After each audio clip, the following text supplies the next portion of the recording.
జ్ఞానేంద్రియాలు. ఏంటి? జ్ఞానేంద్రియాలు. జ్ఞానేంద్రియాలు అంటే మన ఇంట్లో ఉన్న అవయవాల గురించి మనం చెప్పుకున్నాం. ఓకేనా? ఫస్ట్ మనకి కళ్ళు ఉన్నాయా? చూపించండి. మీ కళ్ళు ఉన్నాయా? ఏం చేస్తాయి? చూస్తున్నాయా?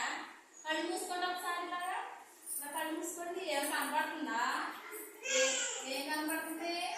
ఏమీ కనిపించట్లేదే, చీకటిగా ఉంది. అవునా? తర్వాత మనకి కళ్ళు ఉన్నాయి, ముక్కు ఉంది కదా.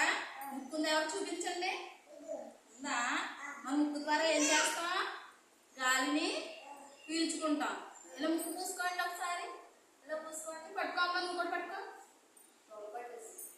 ఇలా పట్టుకుంటే గాలి వెళ్తుందా? వదిలేయండి ఒకసారి. వదిలేయండి. ఇప్పుడు గాలి వస్తుందా? రావట్లేదా?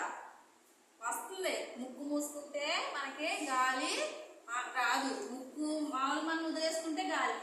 మీ అమ్మాయిలో వంట చేసినప్పుడు వాసన వస్తున్నాయి మీకు? మీరు ఎలా చూస్తున్నారు వాసన? ముక్కు ద్వారానే కదా. ఇలా చూస్తున్నారా? ఒకసారి అనండి. వస్తుందా?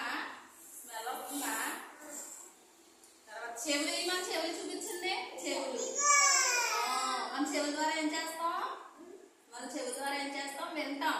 ఏదైనా శబ్దాలు చేసినప్పుడు మనం పక్క వాళ్ళతో మాట్లాడి మనం వేటి ద్వారా వింటాం? చెవుల ద్వారా వింటాం. అవునా?